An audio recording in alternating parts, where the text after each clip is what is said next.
Hi, my dear students. I am your Dhananjay sir. All of you welcome to our LKS Navodaya and Sainik YouTube channel. ನಿಮಗೆಲ್ಲರಿಗೂ ಸ್ವಾಗತ ಕೊಡ್ತಾ ಇವತ್ತೊಂದು important ಆದಂತ class. ಏನ್ sir ಬಹಳ important 100% important. ನೀನು ನವೋದಯದಲ್ಲಿ out of out ಮಾಡಬೇಕು ಅಂದ್ರೆ ಮ್ಯಾಥ್ಸ್ ನ ಮಾಡಲೇಬೇಕಾಗತ್ತೆ. ಮ್ಯಾಥಮೆಟಿಕ್ಸ್ ನ ನೀನು ಔಟ್ ಆಫ್ ಔಟ್ ಮಾಡಿದ್ರೆ ನಿನ್ ಪೇಪರ್ ಔಟ್ ಆಫ್ ಔಟ್ ಆಗೋ ಚಾನ್ಸಸ್ ಇರುತ್ತೆ. ಅಂದ್ರೆ ನೋಡಿ, ಮೆಂಟಲ್ ಎಬಿಲಿಟಿನ ಯಾರು ಬೇಕಾದ್ರೂ ಔಟ್ ಆಫ್ ಔಟ್ ಮಾಡ್ತಾರೆ. ಆದ್ರೆ ಪ್ಯಾಸೇಜ್ ಇಂಗ್ಲಿಷ್ ಆರ್ ಕನ್ನಡ ಯಾರು ಬೇಕಾದ್ರೂ ಔಟ್ ಆಫ್ ಔಟ್ ಮಾಡ್ಬೋದು. ಒಬ್ರು ಗೌರ್ಮೆಂಟ್ ಸ್ಕೂಲಲ್ಲಿ ಓದ್ತಿರುವಂತ ಒಂದು ಹುಡುಗಿ ಕನ್ನಡದಲ್ಲಿ ಇರುವಂತ ಪ್ಯಾಸೇಜ್ ನ ಓದಿ ಔಟ್ ಆಫ್ ಔಟ್ ಮಾಡೋದ್ರಲ್ಲಿ ಅದ್ರ ವ್ಯತ್ಯಾಸ ಇರಲ್ಲ. ಅದ್ರಲ್ಲಿ ಏನ್ ಡಿಫ್ರೆನ್ಸ್ ಬಹಳ ಇರಲ್ಲ, ಆರಾಮಾಗಿ ಮಾಡ್ಬೋದು. ಆದ್ರೆ ಮ್ಯಾಥ್ಸ್ ಅನ್ನ ಔಟ್ ಆಫ್ ಔಟ್ ಮಾಡೋದಿರತ್ತಲ್ಲ, ಅದು ಇಂಪಾರ್ಟೆಂಟ್. ಇದು ಮಾಡಕ್ಕಾಗತ್ತ ನಿಮ್ ಕೈಲಿ? ಅದನ್ನ ಮಾಡ್ಬೇಕಂದ್ರೆ 100% ಮಾಡ್ಬೋದು ನಾವು. ಆದ್ರೆ ಮಾಡ್ಬೇಕಂದ್ರೆ ಏನನ್ನ ಓದ್ಬೇಕು ಮ್ಯಾಥ್ಸ್ ಅಲ್ಲಿ ಔಟ್ ಆಫ್ ಔಟ್ ಬರ್ಬೇಕು. ನಾನು ಸಕ್ಕ ಸ್ಪೀಡ್ ಇದೆ ನನ್ನ ಮಗ ನನ್ನ ಸ್ಟೂಡೆಂಟ್ಸ್, ಟೀಚರ್ಸ್ ಆಗಿರ್ಬೋದು, ಪೇರೆಂಟ್ಸ್ ಆಗಿರ್ಬೋದು. ಈ ವಿಡಿಯೋ ಕೇಳ್ತಿರೋ ಎಲ್ಲ ಟೀಚರ್ಸ್ ಆರ್ ಪೇರೆಂಟ್ಸ್ ನಾನು ಹೇಳೋದೊಂದೇ, ವಿತೌಟ್ ಒಂದು ಫ್ರೇಮ್ ಇಲ್ದಲೆ ಒಂದು ಎಕ್ಸಾಮ್ ಇದೆ ಅಂದ್ರೆ ಅದಕ್ಕೊಂದು ಬಾರ್ಡರ್ ಇರುತ್ತೆ. ಅದ್ರಲ್ಲಿ ಏನೇನ್ ಕೇಳ್ತೀವಿ, ಎಕ್ಸಾಮ್ ಅಲ್ಲಿ ಯಾವ್ಯಾವ ಟಾಪಿಕ್ ಬರ್ತವೆ, ಹೇಗಿರುತ್ತೆ ಕ್ವಶನ್ಸು, ಯಾವ ಕಾನ್ಸೆಪ್ಟ್ ಇಂದ ಬರುತ್ತೆ ಅದು ಗೊತ್ತಿಲ್ಲ. ಯಾವುದೇ ಕಾರಣಕ್ಕೂ ಒಳ್ಳೆ ಹೇಳ್ತಾರಲ್ಲ, ಕತ್ತು ದುಡ್ದಿದ್ರೆ ಏನ್ ಪ್ರಯೋಜನ ಅಂತ. ಅಂದ್ರೆ ಕತ್ತೆನೂ ಕೆಲಸ ಮಾಡತ್ತೆ. ಕೆಲವರು ಸ್ಮಾರ್ಟ್ ಆಗೂ ವರ್ಕ್ ಮಾಡ್ತಾರೆ. ಅಂದ್ರೆ ಹಾರ್ಡ್ ವರ್ಕ್ ಜೊತೆಗೆ ಸ್ವಲ್ಪ ಸ್ಮಾರ್ಟ್ ವರ್ಕ್ ಬೇಕು. ಏನ್ ಸರ್ ಸ್ಮಾರ್ಟ್ ವರ್ಕ್ ನೋಡುವ? ಔಟ್ ಆಫ್ ಔಟ್ ಮ್ಯಾಥ್ಸ್ ಅಲ್ಲಿ ಬರ್ಬೇಕಂದ್ರೆ ಫಸ್ಟ್ ನೀವ್ ಏನ್ ಮಾಡ್ಬೇಕು, ಸಿಲೆಬಸ್ ಕಾಪಿ ತಕ್ಕೋಬೇಕು. ಏನ್ ಸರ್ ಸಿಲೆಬಸ್ ಕಾಪಿ ಅಷ್ಟು ಇಂಪಾರ್ಟೆಂಟ್? 100% ಇಂಪಾರ್ಟೆಂಟು. ಏನ್ ಹೇಳಿ, ಸಿಲೆಬಸ್ ಕಾಪಿ ಇದೆಯಲ್ಲ ತುಂಬಾನೇ ಇಂಪಾರ್ಟೆಂಟ್.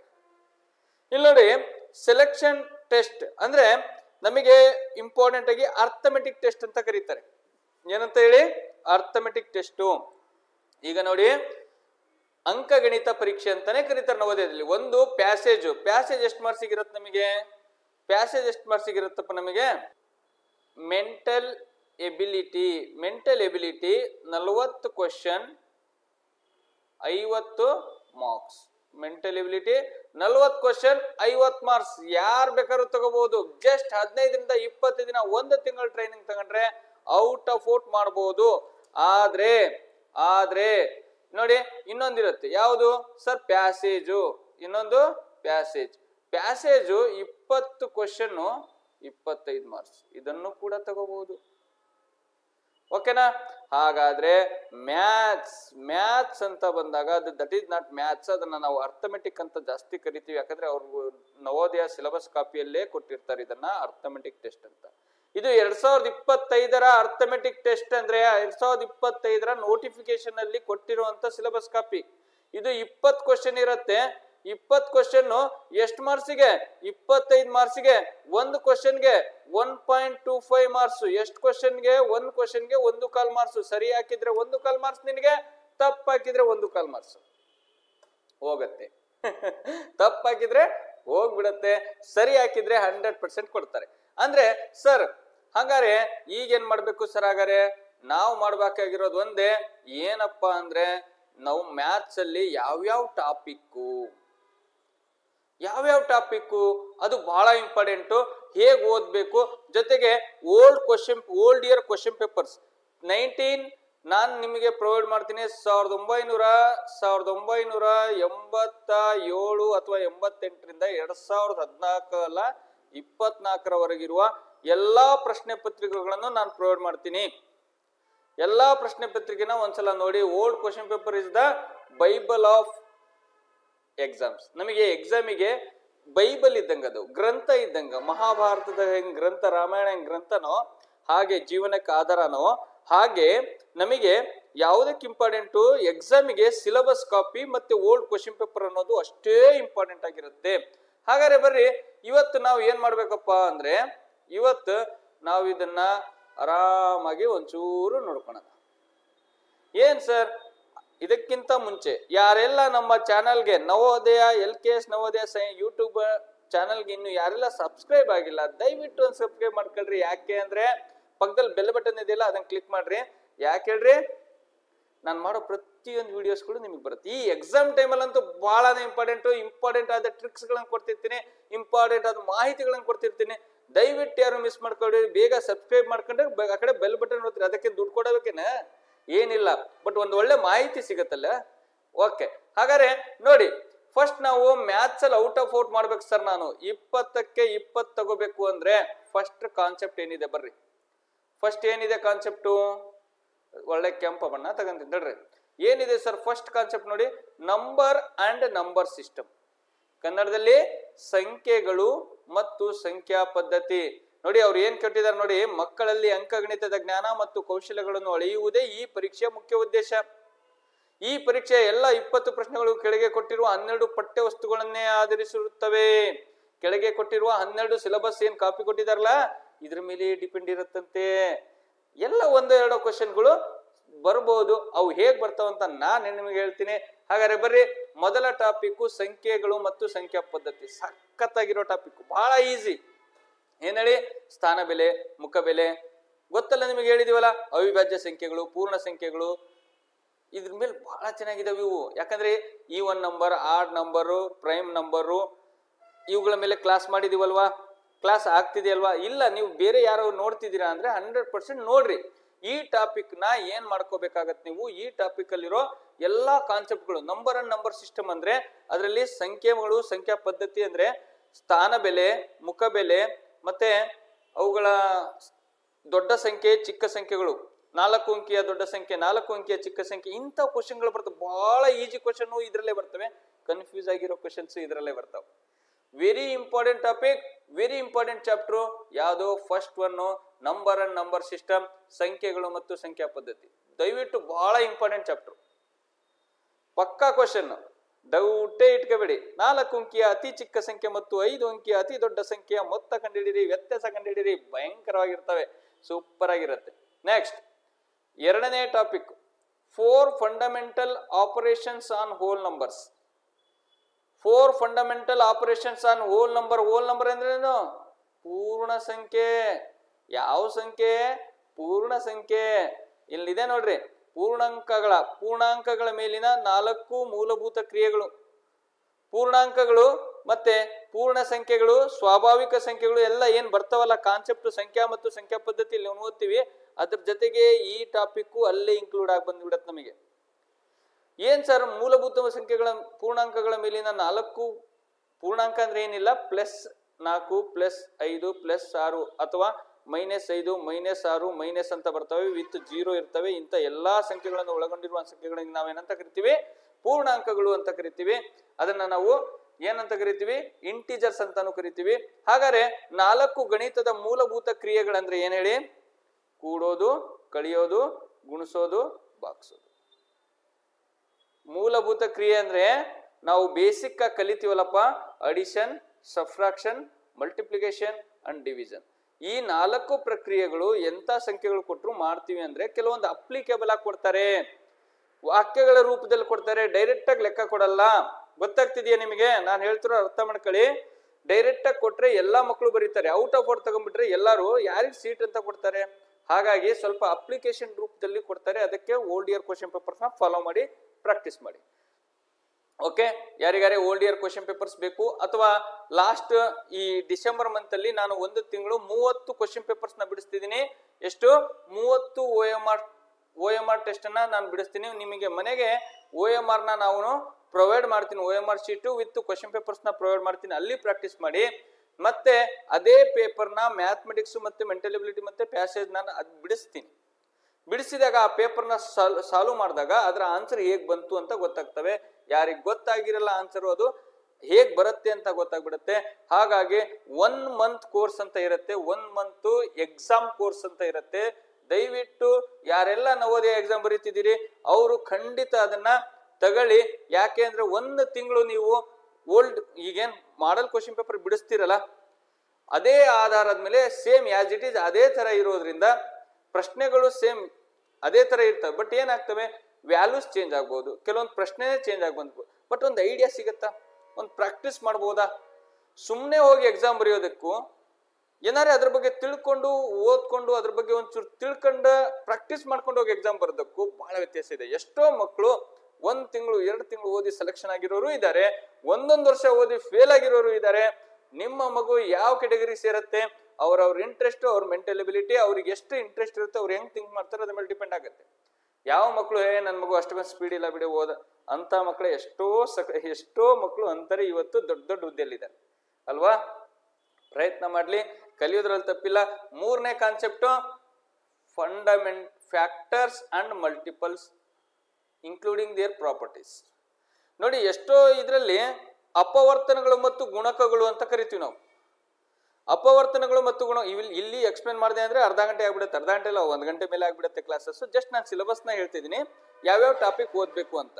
ಇದ್ರಲ್ಲಿ ಎಕ್ಸ್ಪ್ಲೇನ್ ಮಾಡಕ್ ಬರಲ್ಲ, ದಯವಿಟ್ಟು ಬೇಜಾರು ಮಾಡ್ಕೋಬೇಡಿ.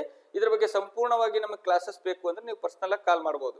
ಅಪವರ್ತನಗಳು ಮತ್ತು ಗುಣಕಗಳು ಅಂದ್ರೆ ಅವುಗಳ ಗುಣ ವಿಶೇಷ. ಎಲ್ಲರೂ ಕೆಲವೊಂದು ಟೀಚರ್ಸ್ಗಳು ಏನ್ ಮಾಡಿರ್ತಾರೆ ಗೊತ್ತಾ, ಅಪವರ್ತನ ಲೆಕ್ಕ ಮಾಡಿಸ್ತಾರೆ, ಮತ್ತೆ ಗುಣಕಗಳು ಮೀನ್ ಮಲ್ಟಿಪಲ್ಸ್.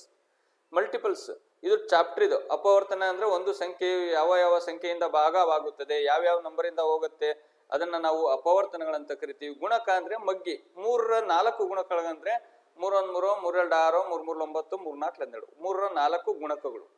ಓಕೆನಾ. ಹಾಗಾದ್ರೆ ಇವುಗಳನ್ನ ನಾವೇನ್ ಮಾಡ್ತೀವಿ, ಪ್ರಾಕ್ಟೀಸ್ ಮಾಡಿಸ್ತೀವಿ, ಲೆಕ್ಕ ಮಾಡ್ತೀವಿ. ಆದ್ರೆ ಅವುಗಳ ವಿಶೇಷಣಗಳು, ಅದರದ ಪ್ರಾಪರ್ಟೀಸ್ಗಳ ಬಗ್ಗೆ ಸ್ವಲ್ಪ ಸ್ಟಡಿ ಮಾಡಿ ಪುಟ.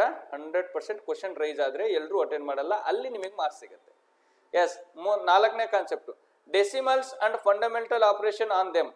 ದಶಮಾಂಶಗಳು ಮತ್ತು ಅವುಗಳ ಮೇಲಿನ ಗಣಿತದ ಮೂಲಭೂತ ಕ್ರಿಯೆಗಳು. ಏನಿಲ್ಲಪ್ಪ, ದಶಮಾಂಶ ಸಂಖ್ಯೆಗಳ ಅಡಿಷನ್, ದಶಮಾಂಶ ಸಂಖ್ಯೆಗಳ ಮೈನಸ್, ದಶಮಾಂಶ ಸಂಖ್ಯೆಗಳ ಇಂಟು, ದಶಮಾಂಶ ಸಂಖ್ಯೆಗಳ divided by, division of decimal, multiplication of decimal, subtraction of decimal and addition of decimal. ಇಷ್ಟು ಬಂದ್ರೆ ಸಾಕು, 100% ಒಂದು ಕ್ವಶನ್ ಸಿಕ್ಕೇ ಸಿಗುತ್ತೆ. 1 ಮಾರ್ಕ್ಸ್ ತಗೊಂಡೇ. ಅದು ಯಾವ ತರ ಕ್ವಶನ್ಸ್ ಕೇಳ್ತಿದ್ದಾರೆ ಅಂತ ಓಲ್ಡ್ ಇಯರ್ ಕ್ವಶನ್ ಪೇಪರ್ಸ್ ಅಲ್ಲಿ ಪಕ್ಕಾ ಸಿಗತ್ತೆ ನಿಮಗೆ. ನಮ್ಮ ಹುಡುಗರಿಗೆ ಆಲ್ರೆಡಿ ನಾನು ಹೇಳಿದೀನಿ, ಪ್ರಾಕ್ಟೀಸ್ ಮಾಡ್ತಿದ್ದಾರೆ, ನೀವು ಕೂಡ ಪ್ರಾಕ್ಟೀಸ್ ಮಾಡಿ, ಅದೇ ಬೇಕಾಗಿರೋದು ಅಲ್ವಾ. ಹಾಗಾದ್ರೆ next sir, conversion of fraction to decimals and ವೈಸಾ ವರ್ಷ. ಏನಿದು ವರ್ಷ ಭಿನ್ನ ರಾಶಿಯನ್ನು ದಶಮಾಂಶವಾಗಿಯೂ ದಶಮಾಂಶವನ್ನು ಭಿನ್ನ ರಾಶಿಯಾಗಿಯೂ ಪರಿವರ್ತಿಸುವುದನ್ನು ನಾವು ವೈಸಾ ವರ್ಷ ಅಂತ ಕರಿತೀವಿ.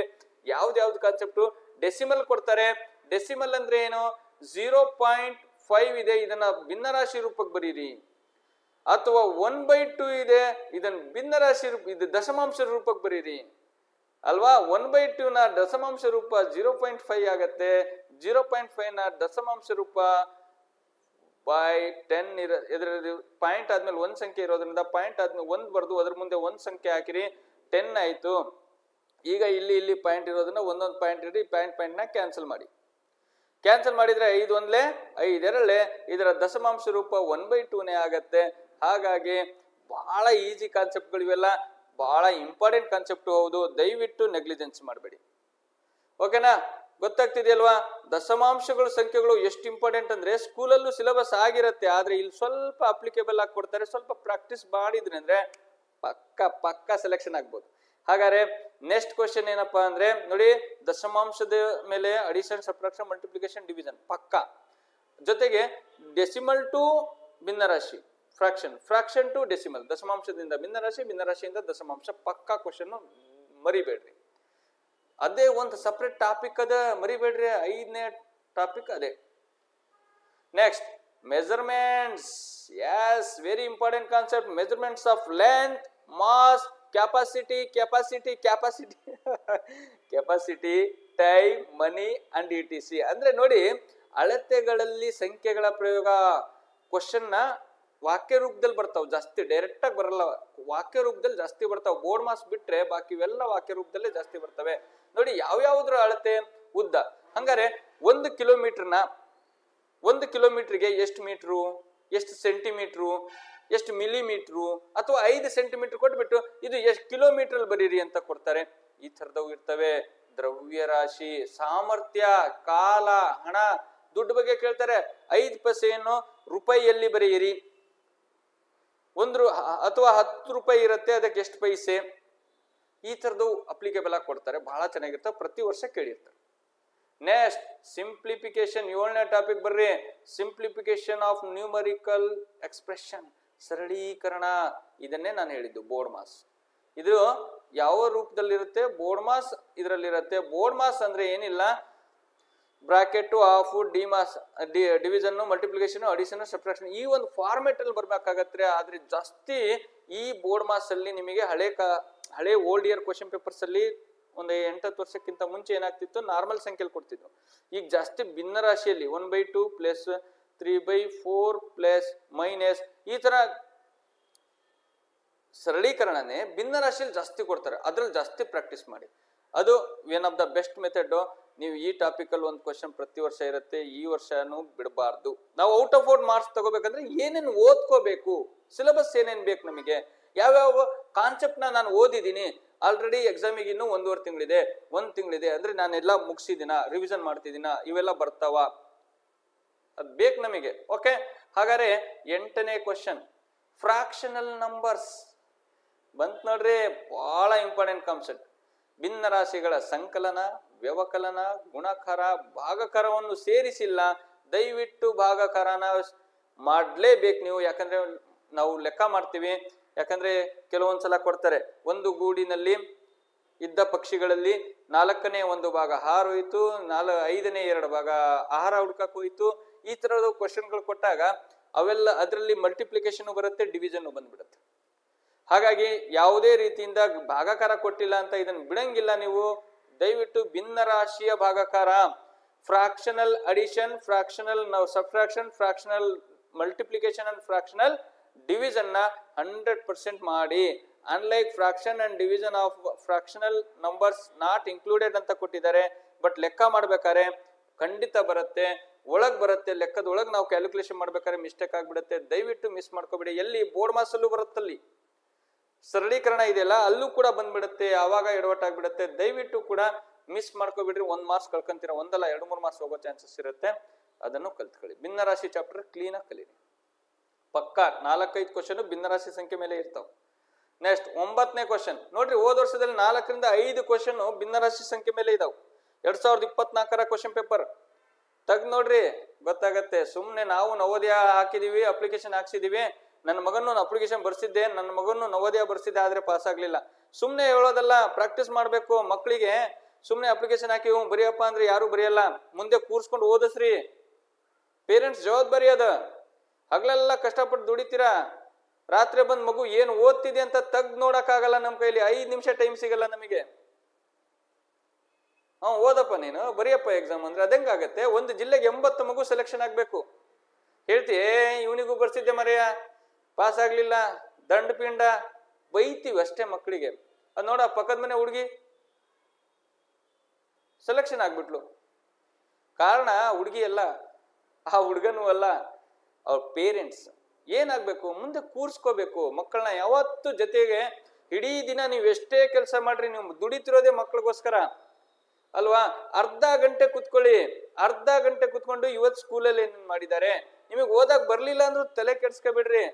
ಮಕ್ಕಳಿಗೆ ಮುಂದೆ ಕುತ್ಕೊಂಡು ಕೇಳ್ರಿ, ಏನೇನ್ ಮಾಡ್ಸಿದ್ರಪ್ಪ ಇವತ್ತು ಸ್ಕೂಲಲ್ಲಿ, ಏನೇನ್ ಆಕ್ಟಿವಿಟೀಸ್ ಆಯ್ತು, ಏನೇನ್ ಮಾಡಿದ್ದಾರೆ ಇವತ್ತು, ಏನೇನ್ ಹೋಮ್ವರ್ಕ್ ಕೊಟ್ಟಿದ್ದಾರೆ, ಎಲ್ಲ ಬರ್ಕೊಂಡಿದ್ಯಾ. ಟಿವಿ ಆಫ್ ಮಾಡ್ಬಿಟ್ಟು ಮಕ್ಕಳ ಜೊತೆ ಕುತ್ಕೊಳ್ಳಿ. ಮೊಬೈಲ್ ಎಲ್ಲ ಸೈಡಿಗಿಟ್ಟು ದಯವಿಟ್ಟು ಬೇಜಾರು ಮಾಡ್ಕೋಬೇಡಿ. ಯಾಕಂದ್ರೆ ಇದೊಂದು ದೊಡ್ಡ ರೋಗ ಆಗ್ಬಿಟ್ಟಿದೆ. ಮಕ್ಕಳಿಗೆಲ್ಲ ಟ್ಯೂಷನಿಗೆ ಕಳ್ಸೋದ, ಪೇರೆಂಟ್ಸ್ ಎಲ್ಲ ಆರಾಮ ಇದ್ದು ಬಿಡೋದು. ನಾನು ಟ್ಯೂಷನಿಗೆ ಕಳ್ಸೋದು ಬೇಡ ಅಂತಿಲ್ಲ, ದಯವಿಟ್ಟು ಮಕ್ಕಳ ಮೇಲೆ ಗಮನ ಇರಲಿ. ನಿಜ ಹೇಳ್ತೀನಿ, ಯಾರ ತಂದೆ ತಾಯಿಗಳು ಮಕ್ಕಳನ್ನ ಕೇರ್ ತಗೊಂತಾರೆ, ಮಕ್ಕಳ ಜೊತೆ ಕೂರ್ಸಿ ಹೋಮ್ವರ್ಕ್ ಬರೆಸ್ತಾರೆ, ಮಕ್ಕಳನ್ನ ಕೂರ್ಸ್ಬಿಟ್ಟು ಚೆಕ್ ಮಾಡ್ತಾರೆ, ಅಂತ ಮಕ್ಕಳಿಗೆ ಟ್ಯೂಷನಿನ ಅವಶ್ಯಕತೆನೇ ಇಲ್ಲ. ಓಕೆ, ಮುಂದೆ ಬನ್ನಿ. 9ನೇ ಯಾರು ಬೇಜಾರು ಮಾಡ್ಕೊಳ್ಳೋ ವಿಚಾರ ಅಲ್ಲ ಇದು. ದಯವಿಟ್ಟು ಬೇಜಾರು ಮಾಡ್ಕೋಬೇಡಿ. ನಮ್ಮ ಮಕ್ಕಳಲ್ವಾ, ಮುಂದೆ ಹಾಳಾದ್ರೆ ನಾವೇ ಸಫರ್ ಪಡೋದು ಅಲ್ವಾ, ನಾವೇ ನಾಳೆ ತೊಂದರೆ ಆಗೋದು. ಬೆಳೆಯುವ ಸಿರಿ ಮೊಳಕೆಯಲ್ಲಿ ಯಾವ ಟೈಮಲ್ಲಿ ಏನೇನ್ ಮಾಡ್ಬೇಕು ಅದನ್ನ ಮಾಡ್ಬೇಕು, ಮುಂದೆ ನಮಗೆ ಕೈಗೆ ಸಿಗಲ್ಲ. 9ನೇದು profit loss without calculation of percent. ಅಂದ್ರೆ ಲಾಭ ಮತ್ತು ನಷ್ಟ. ಲಾಭ ಮತ್ತು ನಷ್ಟದಲ್ಲಿ ಪರ್ಸೆಂಟೇಜ್ ಇಲ್ಲ. ಶೇಕಡ ಲಾಭ ಶೇಕಡ ನಷ್ಟ ಅಂತ ಕೊಡ್ತಿದ್ರು. ಇಲ್ಲಿ ನೋಡ್ರಿ, ಇಲ್ಲಿ ಶೇಕಡವಾರು ಲೆಕ್ಕಾಚಾರವಿಲ್ಲದೆ ಲಾಭ ಮತ್ತು ನಷ್ಟವನ್ನು ಕಂಡುಹಿಡಿಯುವುದು. ಸೈನಿಕ ಶಾಲೆಯಲ್ಲಿ ಶೇಕಡ ಪರ್ಸೆಂಟೇಜ್ ಇದೆ, ಶೇಕಡ ನಷ್ಟ ಶೇಕಡ ಲಾಭ ಇದೆಲ್ಲ, profit percent and loss percent ಅಂತ ಇದೆ. ಬಟ್ ಇದ್ರಲ್ಲಿ ಇಲ್ಲ, ನೋ ಪ್ರಾಬ್ಲಮ್. ನವೋದಯದಲ್ಲಿ ಇಲ್ಲ. ಫಸ್ಟ್ ಇದನ್ನ ಕಲ್ತ್ ಬಿಡ್ರಿ, ಯಾವ್ದನ್ನ ಲಾಭ ಮತ್ತು ನಷ್ಟನ. ಆಮೇಲೆ ಶೇಕಡ ಲಾಭ ಶೇಕಡ ನಷ್ಟ ಅದೇನು ದೊಡ್ಡದಿಲ್ಲ, ಒಂದೇ ಒಂದು ಚೂರ್ ಸೂತ್ರ ಇದೆ, ಆ ಸೂತ್ರ ಕಲ್ತ್ ಬಿಟ್ರೆ ಅದನ್ನು ಮಾಡ್ತಾರೆ ಮಕ್ಕಳು. ದಯವಿಟ್ಟು ಶೇಕಡ ಲಾಭ ಶೇಕಡ ನಷ್ಟನೂ ಕಲೀರಿ. ಯಾಕಂದ್ರೆ ಕೊಟ್ಟು ಬಿಟ್ರೆ ಮಾರ್ಕ್ಸ್ ಹೋಗ್ಬಾರ್ದು, ಅವಕಾಶ ಮತ್ತೆ ಸಿಗಲ್ಲ, ಒಂದೇ ಅವಕಾಶ. ನೆಕ್ಸ್ಟ್ 10ನೇ topic, perimeter and area. Perimeter of polygon, area of square, rectangle and triangle as a part of rectangle. ನೋಡಿ, ಸುತ್ತಳತೆ ಮತ್ತು ವಿಸ್ತೀರ್ಣ ಬಹಳ ಇಂಪಾರ್ಟೆಂಟ್ ಟಾಪಿಕ್, ಪಕ್ಕಾ ಕ್ವಶನ್, ಬಹಳ ಇಂಪಾರ್ಟೆಂಟ್. ಬಹುಭುಜಾಕೃತಿಯ ಸುತ್ತಳತೆ ಚೌಕ, ಆಯತ ಮತ್ತು ತ್ರಿಕೋನದ ವಿಸ್ತೀರ್ಣ ಆಯತದ ಭಾಗವಾಗಿ. ಅಂದ್ರೆ ಈ ಟಾಪಿಕ್ ಇದೆಯಲ್ಲ, ಇದನ್ನ ನಾವು ಜಾಮಿಟ್ರಿ ಅಂತ ಕರಿತೀವಿ, ಜಿಯೋಮೆಟ್ರಿ ಅಂತ. ಈ ಜಾಮಿಟ್ರಿಯಲ್ಲಿ ರೇಖಾಗಣಿತ ಅಂತ ಏನ್ ಕರಿತೀವಲ್ಲ ಅದ್ರಲ್ಲಿ ಬರುತ್ತೆ, ಬಹಳ ಇಂಪಾರ್ಟೆಂಟು. ಸುತ್ತಳತೆ ವಿಸ್ತೀರ್ಣದ ಮೇಲೆ ಪ್ರತಿ ವರ್ಷ ಕೊಡ್ತಾರಪ್ಪ. ನೋಡ್ರಿ, ನೀವು ಇಲ್ಲಿ 12 ಟಾಪಿಕ್ ಇದಾವೆ ಮಿನಿಮಮ್, ಒಂದೊಂದು ಕೆಲವೊಂದು ನಂಬರ್ ಸಿಸ್ಟಮ್ ಇದಾವಲ್ಲ, ಈ ಟಾಪಿಕ್ ಅಲ್ಲಿ 2ರಿಂದ 3, 3ರಿಂದ 4 ಕ್ವಶನ್ ಬಂದ್ಬಿಡ್ತಾವ ಒಂದೊಂದ್ಸಲ. ಈ ಟಾಪಿಕ್ ಅಲ್ಲಿ 12 ಟಾಪಿಕ್ ಇದಾವೆ, 20 ಪ್ರಶ್ನೆ ಬರ್ಬೇಕಲ್ಲ. ಕೆಲವೊಂದು ಟಾಪಿಕ್ ಇಂದ 2-3 ಕ್ವಶನ್ ಬಂದ್ಬಿಡ್ತವೆ. ಅದಕ್ಕೆ ಫಸ್ಟ್ ಈ ಟಾಪಿಕ್ ನ ಪರ್ಫೆಕ್ಟ್ ಮಾಡ್ಕೊಂಡ್ಬಿಡ್ರಿ. ನೋಡಿ 11ನೇದು ನೋಡಿ, type of angle and it's simple applications. Angles ಅಂದ್ರೆ ಏನ್ ಹೇಳಿ, ಕೋನಗಳು. ಕೋನಗಳು ಹೊಸ ಚಾಪ್ಟರ್ ಇದು ಇರ್ಲಿಲ್ಲ, ಹೋದ ವರ್ಷದಿಂದ ಆಡ್ ಮಾಡಿದ್ದಾರೆ ಕೋನಗಳು. ಹೋದ ವರ್ಷದಿಂದ 2024 ಎಕ್ಸಾಮಿಗೆ ಆಡ್ ಮಾಡಿದ್ದಾರೆ. ಕೋನಗಳ ಪ್ರಕಾರಗಳು ಯಾವ್ಯಾವ ಕೋನ ಸರ್? ಲಂಬ ಕೋನ, ಲಘು ಕೋನ, ವಿಶಾಲ ಕೋನ, ಸರಳಾಧಿಕ ಕೋನ, acute angle, right angle, straight angle ಅಂತ ಓದ್ತೀವಲ್ಲ, ಅದೇ ಬಹಳ ಈಸಿ ಟಾಪಿಕ್. 1 ಮಾರ್ಕ್ಸ್ ಪಕ್ಕಾ ಇರುತ್ತೆ ಅದ್ರ ಮೇಲೆ. Very important question. ಕೋನಗಳು ನೋಡಿ, ಅರ್ಧ ಗಂಟೆಯಿಂದ 1 ಗಂಟೆಯಲ್ಲಿ ಕಲಿಬಹುದು ಆ ಇಡೀ ಚಾಪ್ಟರ್ನ. ಅರ್ಧ ಗಂಟೆಯಿಂದ 1 ಗಂಟೆಯಲ್ಲಿ ಕಲಿಬಹುದು. ಹಾಗಾಗಿ 1 ಮಾರ್ಕ್ಸ್ ನಿಮಗೆ ಈಸಿಯಾಗಿ ಬರೋ ಚಾಪ್ಟರ್ ಕೋನಗಳು. Next, data analysis using bar diagram, graph and line chart. ನೋಡ್ರಿ, ಇದರಲ್ಲಿ ಪಿಕ್ಟೋಗ್ರಾಫ್, ಬಾರ್ ಗ್ರಾಫ್ ಅಂತ ಬರ್ತಾವ. ಬಾರ್ ಇರ್ತಾವ ನೋಡ್ರಿ, ಕ್ರಿಕೆಟ್ ಆಡೋರಿಗೆ ಬಹಳ ಚೆನ್ನಾಗಿ ಕ್ರಿಕೆಟ್ ಆಡ್ಬೇಕಾದ್ರೆ ತೋರಿಸ್ತೈತೆ. ಆಸ್ಟ್ರೇಲಿಯಾದು ಹಿಂಗೆ ಹಿಂಗೆ ಹಿಂಗೆ ಹಿಂಗೆ ಹೋಗ್ತಿದ್ರೆ, ಭಾರತದ್ದು ಗ್ರಾಫ್ ಹಿಂಗೆ ಹಿಂಗೆ ಹಿಂಗೆ ಹಿಂಗೆ ಹಿಂಗೆ ಹಿಂಗೆ ಹಿಂಗೆ ಹೋಗುತ್ತೆ, ಅಥವಾ ಮೇಲ್ ಹೋಗುತ್ತೆ, ಕೆಳಗೆ ಬರುತ್ತೆ. ವಿಕೆಟ್ ಬಿತ್ತು ಅಂದ್ರೆ ರನ್ ಕಮ್ಮಿ. ಯಾವ್ದ್ರಲ್ಲಿ ಕ್ರಿಕೆಟ್ ತೋರಿಸ್ತಿರ್ಬೇಕಾರೆ, ಕ್ರಿಕೆಟ್ IPL ಮ್ಯಾಚು ಅಲ್ಲಿ ಇಲ್ಲಿ ತೋರಿಸ್ಬೇಕಾರೆ, ಕ್ರಿಕೆಟ್ ನೋಡ್ಬೇಕಾರೆ, ವರ್ಲ್ಡ್ ಕಪ್ ನೋಡ್ಬೇಕಾರೆ, ಇವೆಲ್ಲ ತೋರಿಸ್ತಿರ್ತಾರೆ. ಅಲ್ಲೆಲ್ಲ ಸಿಗತ್ತಿದು ಅಲ್ವಾ? ಹಾಗಾದ್ರೆ ನೋಡಿ, ವೆರಿ ಇಂಪಾರ್ಟೆಂಟ್ ಕಾನ್ಸೆಪ್ಟ್ ಅಂದ್ರೆ ತುಂಬಾ ಈಸಿ. ಅಂದ್ರೆ 11 and 12th ಚಾಪ್ಟರ್ 2 ಕ್ವಶನ್ ಬರ್ದಿಟ್ಕೋಬಹುದು, ನೀವು ಜೇಬಲ್ ಇಟ್ಕೋಬಹುದು. ಅಮ್ಮಮ್ಮ ಅಂದ್ರೆ ಇವನ್ನ 1 ಗಂಟೆ ಅಥವಾ 2 ಗಂಟೆಯಲ್ಲಿ ಈ ಟಾಪಿಕ್ ನ ಮುಗಿಸ್ಬೋದು ನಾವು. ಕೋನಗಳು ಮತ್ತು ಪ್ರಕಾರಗಳು ಇದು 1 ಗಂಟೆ ಸಾಕು ನಮಗೆ. ಮಕ್ಕಳಿಗೆ, ನನಗೆ ಅಂತಲ್ಲ, ಇದು ಮಕ್ಕಳಿಗೆ ಪ್ರಾಕ್ಟೀಸ್ ಮಾಡಿ ಅರ್ಥ ಮಾಡ್ಕೊಳಕ್. ಜಸ್ಟ್ 2ರಿಂದ 3 ಗಂಟೆಯಲ್ಲಿ 2 ಕ್ವಶನ್ ನ ಅರ್ಥ ಮಾಡ್ಕೊಂಡು ಎಕ್ಸಾಮ್ ಅಲ್ಲೂ ಸಕ್ಸಸ್ ಆಗ್ತಾ ಬರೀಬಹುದು. ಅಂತ ಈಸಿ ಟಾಪಿಕ್ ನಲ್ಲಿ ಮಾರ್ಕ್ಸ್ ಕಳ್ಕೋಬಾರ್ದು. ಸಖತ್ ಕಷ್ಟ ಇರುತ್ತೆ, ಅದನ್ನ ಅರ್ಧ ಗಂಟೆ ಮಾಡಿ 1 ಕ್ವಶನ್ ಸರಿ ಮಾಡೋದಕ್ಕಿಂತ ಈಸಿ ಇರೋ ಟಾಪಿಕ್ ಅಲ್ಲಿ ಈಸಿ ಇರೋ ಕ್ವಶನ್ ನ 10ರಿಂದ 15 ಸೆಕೆಂಡ್ ಅಲ್ಲಿ ಮುಗಿಸ್ಬೋದಲ್ಲ ಅಲ್ವಾ? ಆಮೇಲೆ ಕಷ್ಟ ಇರೋ ಕ್ವಶನ್ ನ ಆಮೇಲೆ ಅಟೆಂಡ್ ಮಾಡ್ಬೇಕು. ನಾನು ಹೇಳ್ತೀನಿ ನಿಮಗೆ, ಪ್ರತಿಯೊಂದು ಟ್ರಿಕ್ಸ್ ಗಳನ್ನ ಕೊಡ್ತಾ ಇರ್ತೀನಿ. ನಾನಿರೋದೇ ನಿಮ್ಗಾಗಿ. ಬಟ್ ಯಾರು ಓದ್ತಾರಲ್ಲ ಅವ್ರಿಗೋಸ್ಕರ. ಯಾರು ಕಷ್ಟಪಟ್ಟು ಓದಿ ನಾನು ಏನಾದ್ರು ಸಕ್ಸಸ್ ಆಗ್ಬೇಕು, ಸಾಧನೆ ಮಾಡ್ಬೇಕು ಅಂತಿರಲ್ಲ, ಅವ್ರಿಗೆ 100% ಸಪೋರ್ಟ್ ಮಾಡ್ತೀನಿ. ಯಾರು ಸೋಮಾರಿಗಳಿರ್ತಾರಲ್ಲ ಅಂತವ್ರು ಬೇಡವೇ ಬೇಡ, ನಮ್ಗೆ ಸವಾಸಕ್ಕೆ ಬೇಡ. ಓಕೆನಾ? ಇನ್ನೊಂದು ಕಾನ್ಸೆಪ್ಟ್ ಹೇಳಿದಾರೆ ನೋಡ್ರಿ, ಈ 12 ಟಾಪಿಕ್ ನ ಯಾರು ಕರೆಕ್ಟಾಗಿ ಕಲಿತೀರಿ ಪುಟ, ನನ್ನ ಪ್ರಕಾರ 18ರಿಂದ 19 ಕ್ವಶನ್ ನ ನೀವು ಕರೆಕ್ಟ್ ಮಾಡ್ತೀರಾ.